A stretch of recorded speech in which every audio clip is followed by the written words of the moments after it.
Hi guys, we're here with Freaky Fish Guy. I am the Freaky Fish Guy. I don't know why I've said that way, but we're going to keep it in now.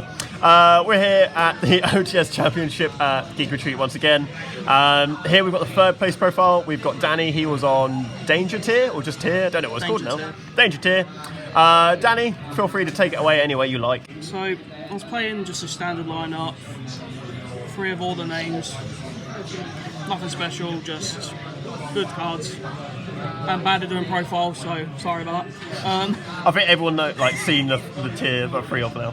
Pretty much. Yep. 3 Nessie, 2 Moth, 1 each a Snake, the rest. So just anything to make curious, basic extenders, hit dangers, and just good cards really. On Snow, this card does way more than it should. This probably will one day lose me a game in time, but we don't worry about that. Yep. What do you normally bounce with the Zephyros, the field spell? Or does it matter? Dangers mostly, if you can. Sometimes a Halfness that's done its effect but hasn't really hit anything, so you just got it again. But mostly it's just bounce the danger to try and make curious or just get another hit out your hand. You just got to watch out because you can't bounce this back to your hand as cost if it comes back because it gets banished. Okay. You can't actually do that, but yeah. Free planet. Enough said really about that. Like, it's just really good cards. Field spells with multiple effects should not be a thing, but Army likes to do it. I hate this card in the one fact that you can trigger it off of just playing the game as your engine would normally, and then just start popping back row for free, or like mines and stuff. It's just annoying. Yeah, you're already gaining advantage of the fact that how the fusion mechanic works in this deck with just shuffling in. Why this is then saying, cool, we chain block the fusion that you're making and clear the problem is just, I don't get, like, if this card just had the ability to search and gain attack, that'd be fine. Why they're putting 3 things on cards is, on field spells mostly these days, I don't know, just, it's a good thing it can't be searched. Yes. Apart from Terraforming, but yeah. The obnoxious cards, 3 Super Poly, 3 Dark Ruler. We don't bother with any hand traps because I just don't feel they do enough. You end up dropping a hand trap against them and then just going -1 while they still end up with a full combo for 2 cards. Did Spolly? Spolly's just great cards. Dark Ruler would just deal with boards that, even if they don't overcommit, you can just this with a Zeus. This card probably shouldn't be in the game. Along with this actually. 2 Desires. I don't actually know why I'm playing this. In fact, I side it out pretty much every single game, and I try not to use it because I don't want to clear my deck. Yep. Like, there's a few Snow and Zephyros are good one-offs. If they get hit, fair enough. But it just seems really bad to like neg your entire engine, especially where in this deck's the way it wants to play is to mill. It just seems so counterproductive. What could this be instead? The problem is I would never actually cull it because in hands where you lose because your hand's bad, or you just have a Hail Mary, which is this, you have no choice. And this at least gives you the potential of a second chance to get into the game. Yep. Like, if my hand is playable and I have this in my hand, I will just play the hand. I won't bother dropping this unless I get expanded with a couple of hand traps. It's a necessary bad card. Yeah, it's... Yeah, literally, that's probably the best way to put it. Like Prosp is... The extra deck is so tight, you can't really run Prosp, or at least I don't want to. Talents relies on your opponent dropping a hand trap, which most people aren't if they're playing on tier. If they're playing Sprite, they might hold it for their turn with like a Crow or something. Yeah, it's the same as when I'm going second. If I have a Halfness in my hand, I'm never going to drop it game 1. Yeah. Because if I'm playing cards like Dark Ruler and Super Poly, the last thing I want is for them to just snipe out of my hand. Yeah. But I'll keep. If I've got a Danger in my hand and I have this in my hand, I'll activate Dangers and not set this because it's just. This, I don't know, like, this is literally just, this is a worst case scenario we dig and hope to play. Yep. One-offs, Core Boy, Foolish, Galaxy, Instant Fusion, and Terraforming. This card I can see going if they're going to do a light hit to the deck, because this is just a 1-card starter and you're milling 5 regardless. It's free. Yeah, it's pay a K to get the best card, one of the best cards in your deck on the board, search your normal summon, and then guaranteed 5 because it dies at the end of the turn. Yep. And last 2 cards are just 2 of the continuous trap. We've spoken about this before, but I don't play tier a lot. I've seen a lot of people are now cutting like Meta Noise, the Book of Moon one, which as a Sprite player, I'm like, Meta Noise is one of my worst nightmares. Yeah. So, is there Like I understand that. My problem with the Book of Moon one is if you mill this, you get value out of it. With the Book of Moon one, unless your grave is set up with a name, say if you hit one name in the Book of Moon trap, you can't add that back. Because if you want to fuse, like you can't. At least with this, you have the ability to get your starter and fuse. Yeah. So also if you hit this with a Rhino Heart, it's just free. One Bomber Dragon. I just don't make this anymore. I don't know why I've not cut this, but I know the second I do it, it's going to come up like the same as this. But to be fair, the fact that this can become bigger than it should is just nuts. If anything, I'll cut the Bomber, but Zero Boros I probably won't. But again, just be able to just go Dark Ruler, then put a Zero Boros on the board, just clear everything. This then comes back for some reason and do it again. Yeah. have the ability to manipulate underneath it, like putting this on the board with a kit underneath it, and then just triggering the kit off the board, summoning. This is triggering, the kit's milling 5, you're clearing their board, and then fusion summoning potentially again. Yep. One Appaloosa. Yep. I don't make this anywhere near as much as I should, but I should play around Nibor, but we just don't worry about them. What point? Was that a Starlight Rare? Yeah. every card I've seen, Danny, has been like OT, Starlight Rare. Yep. I have a problem. We are seeking help. I'm curious. Yep. I can see this card going.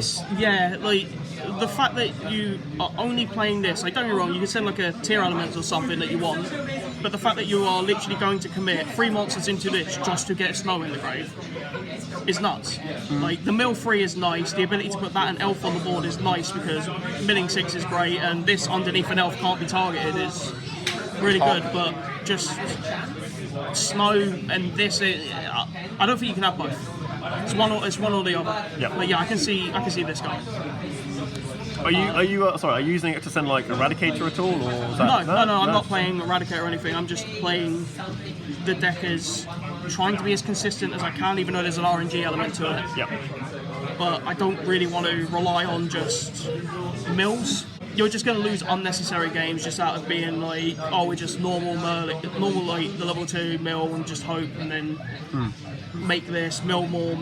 I'd rather be Rhino Heart, get Kalos, and actually just get to the cards. I want this, like sending to fuse sometimes, not often, but it's just this and Snow should not be in the game. It always seems to be that Snow is the one interruption more that you can deal with, and always the card that people forget is just sitting there halfway down in your grave. Yep. Oh, and the add back anything when it leaves the field by your opponent's effect. Like, why? Just unnecessary. Again, I have a problem. Dark Charmer, probably the best Charmer in the game at the moment, apart from the Water one. Yeah, I think getting the Toad is pretty good. Yeah, light one to take like Gigantic, and then like detach something else. But again, that's never really coming up. Yeah, like I'm thinking of cutting this for the Water one. Yeah. Like apart from this, I mean, yeah, you've got Rhino Heart one is as well. Yeah, it gets Rhino Heart, and again, taking your opponent's Toad is pretty nice. Yeah, like normal Zephyros, Bigfoot summon, make this, and then combo off that way. Yeah, take theirs, get Meryl and activate level 5. Fair enough, they're going to mill 5, but if you have to do it, you have to do it. Like, but to be fair, you could just hit this, you just target this, special to Meryl, mill 3. And then one elf, pretty standard. Everybody's bringing back level 2s. Some people running the bug. Resonator. They're bringing that red resonator with this. So if you get it to the grave, because on special summon it burns your opponent. So you target a card on the field, a monster you control, and I think it burns your opponent or you gain it. Yeah, the level 4, it's called like level 4, like 4 there's a level skull 4 bug. bird. Yeah, there's a level 4 bug that people playing, but the level 2 people playing because you can just bring it back with this. Yep. And then it can't be. The second that's resolving, that's gone underneath it, and it's resolving. Like they're not interacting, so they can't target it. You're not playing the Frog Engine, so a few people obviously are playing Swap Frogs and stuff, and they basically end on like the Sprite board with tier stuff as well. I think just ending on either one of these two is just better. Yep. But especially everybody's running this. I use this more for an engine piece, but see, in fact, most people in the room are running tier in most places or some sort of graveyard recursion deck. Just fusions, just standard. This card's great. I remember my first time reading this card at locals. I was like, this reads like a custom card. Yeah, I've overcommitted way too much of this card in the past. Just popping it with your own field spell. And then just to like extend it and get punished by nib, but we don't worry about that.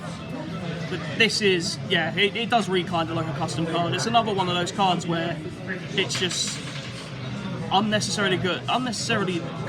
Yeah. Like it already, the fact it comes back and then sends another card is great, but then it then clears another card off the board. Yep.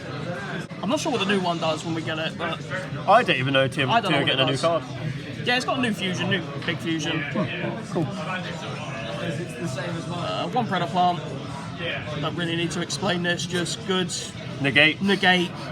Make your level 2 a level 1. Please don't have starter. Yeah.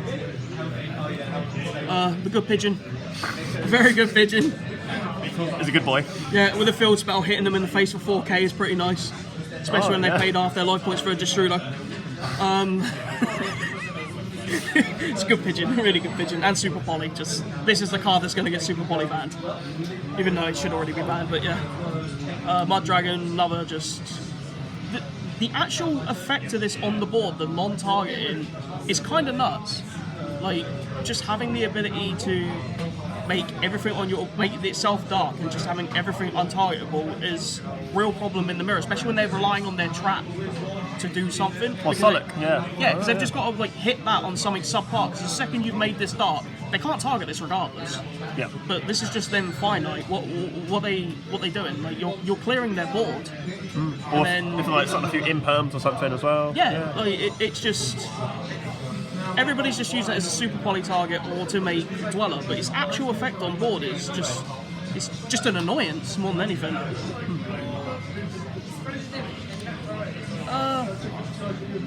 Zeus with the 2 to go with it. Yep. Again, problem. Zeus is Zeus. So I beat you on the Dweller. I've got 2 ulti Dwellers. Mine's American. Damn. Dweller is just the best extra deck card at the moment. It's just so impactful. It's an I win button unless you have a droplets. Locals the other day, it was quite funny. Somebody put a Dweller against me past turn, didn't bother acting the effect on standby phase, and it's just normal summon Reinhardt. They tried to use the effect of this. I was like, no effect, turn player priority, spoil that. Play your Dweller. It's kind of rude, but Yep. But yeah, it's really good. This, I don't tend to make this as much. The only time I really make it is when my hand's bad and I really need to fuse. Like if I just really need to just do something or just play the game. Because just ending with this on the board, I always found that, especially in the mirror, if I take a card from theirs, like one of the rounds today, I took a snow off it, and I'm just sitting there like, I don't really want to keep activating this in the standby. Yeah. It just... I feel like, if you remember, we had a game a few weeks ago at locals. I was playing Paleo. Yeah. And you were redoing off the top of my deck. I was playing like 9 monsters, and you hit Ash Frog or something like that. Yeah, I ended up having 2 swap frogs under this, and you had a Ronin Engrave. I can't resolve this. Yeah. I can't activate this at that point. And I think at that, what was it? Got Dionysus at the end. Yep. Yeah. Like, you went effect shit. to like pop, and I went chain Dionysus, and then it banishes, so it doesn't resolve. Yeah. Yeah. It's like I can't even slap a Zeus on top of it at that point because the detach, it's still, you're still going to get your frogs back eventually. Also, Zeus's second effect, it really comes up and no one realises that it can equip from deck. Yeah, That effect is nuts. So you can grab any of your... Any card. Yeah, any of your tier stuff, I guess. Yeah. Do they trigger off? I don't think they... Do they trigger off of the... No, because it's actually got... But they get engraved. You can get snow. Oh, yeah, You can get snow, you can just get, like, anything... Just having the ability to... Because normally you're making this with only 3 materials underneath. It's a Dweller and, I'll say a Redoer and 2 other cards. Yep. At that point, you just detach 2, you got 1 card underneath it. Just summon, attack, crash, and put another card under it. Now Yeah. you have a 2 Matzus. Like, it's... And a snow. Yeah. Nice. But again, snow is snow. So, free nib, get heavily punished in the mirror the second you've committed all 3 names, you're just getting nipped. It's... Not a lot of people were playing this at first because of Sprite, but seeing the fact that Max C doesn't exist, for us, Sprite isn't really anything that is particularly worrying, but it's still a good deck. Can't argue with that. Free Bell for the mirror. just any other deck that wants to go in the grave. Pank, just clearing back row. Just this can cause issues just being on the board. I see this card way too much. See, this is I play my common and I see it not ever. I obviously never see my common. Yeah, So- I think the entire time I've owned this, there's only been like 2 or 3 games where I've never seen this in the opening hand. This is pay to win for me. Cowboy, because you have to have a winning common time in this Oh, game. careful now, Danny. Konami Oh, are watching. yeah. I had to say I play Red Jokingly. Resonator because it's a good tuner. 3 twin, probably should be cosmics, but nobody's really doing the whole B-Cop thing anymore. Yeah. No one really does it locals as well. 2 Mystic Mine. To be fair, Madness. I was siding 3 mine. I didn't put mine in my deck once today, I don't think. I put mine in if I'm going first or going second. Just having the ability to activate a danger, they hit a name out of your hand, you activate it in grave, and if it gets like belled or croaked, you're like, cool, activate mine. Pass, yeah, you have a monster on the board, but then normally, normal summon, end to end, you're now having another turn. Yeah. It's just, I don't use this to deck people out, it's just to either break a board or just be like, leave me alone. I want to re-keep my hand. Yeah, we're having another turn, thanks. And then 2 anti-spell, because some people are still playing Despia, and it's just a good card. Anyway, guys, once again, this was Danny's 3rd place tier danger profile. Any shout-outs you'd like to give Danny? Shout out to all the lot in the room. I think everyone's Not gone many now. people are left. Yeah. But yeah, shout out to you. Well, thank you for the profile. No, even that's though fine. I waffle on. No? Shout out to all my local players. Shout out to Harry Moore for Dweller Droplets. He's a good gamer. I mean, I can give him a shout-out for Kragan Gozen as He's well. too good at the game. Yeah. Shout out to Reese because he's waving. And did he give you a lift, did he? Yeah, we're going to Costco. Good day. Shout out to the guys who run Geek, Southampton Geek. Really Yeah. good, really friendly place. Yeah, to be Good fair, atmosphere. I haven't said this in any of my videos. Kieran, who runs Geek Retreat, he's a really nice guy, and to be fair, this is probably the best place in Southampton to come in and just play card games. I can't think of another venue you can just walk in the room and then just play anyone with any game. So this is a good place, yeah. Yeah, just probably, out of all the Geek Retreats, probably hands down the best one I've been to. Probably one of the best in the country. Anyway, guys, thank you for watching. I'll see you next time.